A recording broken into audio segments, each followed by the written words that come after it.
The moment the news broke, it didn't just ripple across fan communities, it detonated. Jungkook's Ararang LP Orchid version released for the second time on Weverse, followed by the fourth release at US Target selling out almost instantly, was more than a commercial event. It was a cultural statement, a declaration, a reminder that when Jungkook moves, the world doesn't just watch, it reacts, it responds, it rushes in waves so powerful that shelves empty and servers tremble. And in the center of it all stood one undeniable truth whispered across timelines and headlines alike: irreplaceable solo power. No one expected the Orchid version to become a phenomenon of this magnitude, at least not officially. But deep down everyone knew, because this wasn't just another vinyl drop, this wasn't just another aesthetic repackage designed to charm collectors. This was Jungkook touching something deeply rooted in Korean identity, Ararang, and reintroducing it to a global audience through the intimacy of analog sound. It was heritage wrapped in orchid hues, tradition pressed into grooves, and fans felt it. The first release had already set the tone. It sold out quickly, proving demand was far beyond conservative projections. The second Weverse release was meant to meet that demand, to satisfy the growing hunger from armies who missed the first wave. Instead, it created a second surge, faster, fiercer, more coordinated. Fans across continents synchronized alarms. Group chats turned into strategic command centers. Timelines flooded with countdown graphics. And when the sales link went live, it was as if millions of hearts pressed purchase at the same time. Sold out again. But what truly shocked industry observers wasn't just the Weverse success. It was what happened in the United States, Target's fourth release. Fourth, in an era where physical sales are often described as declining, Jungkook did the unthinkable. He made vinyl not only relevant but urgent. Fans lined up before opening hours, online carts crashed. Within hours, the words "sold out" appeared once more and social media erupted. Irreplaceable solo power. That phrase began trending organically. It wasn't a marketing slogan. It wasn't a corporate tagline. It was a fan-born proclamation that captured the mood perfectly. Because what else explains this? What else describes a soloist commanding this level of response across platforms, across oceans, across languages? The Orchid version itself became a symbol. Designed with a soft yet regal aesthetic, the packaging evoked delicacy and strength simultaneously, much like Jungkook's artistry.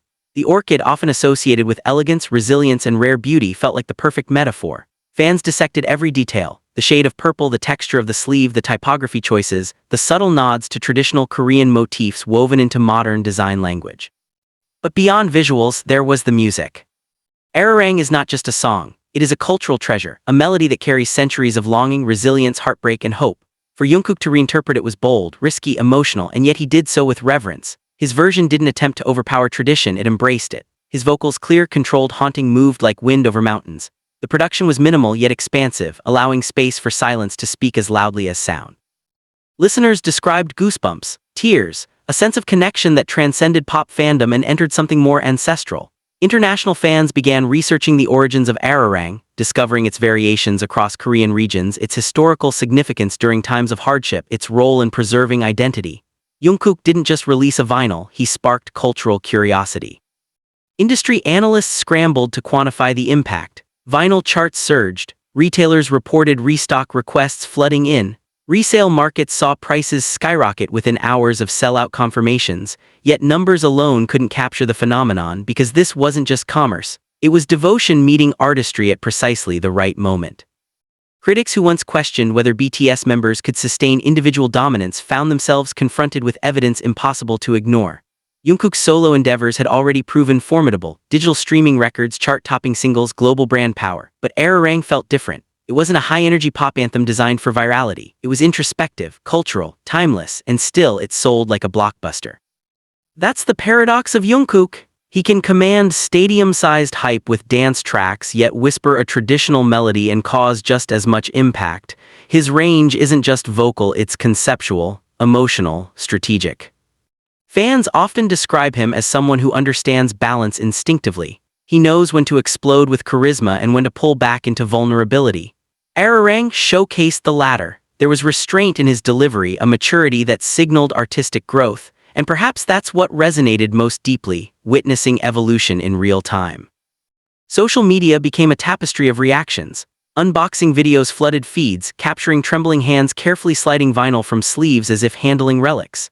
Some fans played the LP on vintage turntables, letting the crackle of analog warmth amplify the nostalgia embedded in the melody. Others displayed it like art, photographing it against purple backdrops, orchids placed beside it as tribute. Meanwhile, in the United States, the Target sellout carried symbolic weight. For a Korean traditional reinterpretation to dominate shelves in mainstream American retail spaces represented a quiet cultural shift. It wasn't framed as world music tucked into niche corners. It was front and center, accessible, desired. Retail employees shared stories of customers asking specifically for the Orchid version by name. Parents unfamiliar with BTS found themselves learning about Jungkook through their children's passionate explanations. Music once again bridged generational gaps.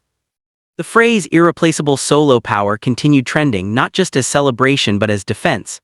Whenever skepticism emerged inevitable in the world of pop discourse, fans countered with receipts, sales figures, sellout timestamps, global chart placements, but beyond statistics they emphasized emotional connection.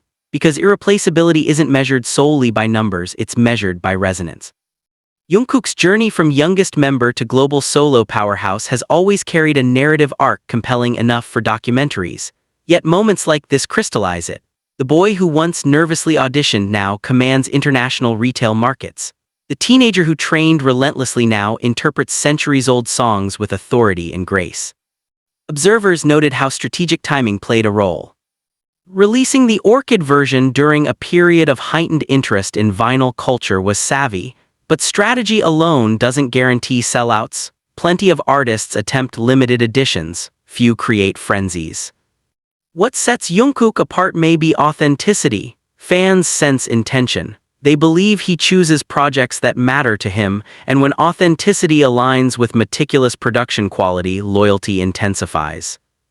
Conversations also emerged around cultural responsibility. By reimagining Ararang, Jungkook carried the weight of heritage. Yet he approached it not as appropriation of his own culture for global consumption, but as sharing, invitation rather than exploitation. That distinction mattered. Korean listeners expressed pride seeing a traditional song reach younger international audiences through a contemporary voice they admire.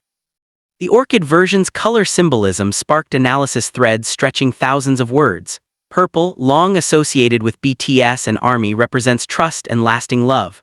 An orchid, resilient and rare, blooms under careful cultivation. Fans connected these meanings to Jungkook's relationship with his audience, a bond nurtured over years, resilient through challenges. As the fourth Target release sold out, conversations turned speculative. Would there be a fifth, a deluxe variant, signed editions? The appetite seemed insatiable, yet some fans urged restraint, preferring the Orchid version remain special, not diluted by endless iterations. Scarcity, after all, amplifies mystique. Media outlets began framing the story as evidence of sustained solo viability beyond group dynamics, but fans resisted narratives that pitted solo success against collective identity. For them, Jungkook's triumph enhanced the group legacy rather than detracted from it. Success wasn't a zero-sum game, it was expansion. Behind the scenes, one can imagine production teams scrambling to assess inventory strategies. Manufacturing vinyl involves lead times and logistical complexities. Demand spikes of this magnitude are challenging to forecast, yet perhaps that unpredictability is part of the allure. Each release feels like lightning, impossible to hold for long. Music historians weighed in, noting how reinterpretations of folk songs often mark pivotal artistic phases. When contemporary artists engage with traditional material, it signals introspection, roots exploration, identity affirmation. Jungkook's Ararang may well be remembered as a milestone in his discography, a turning point toward deeper artistic autonomy.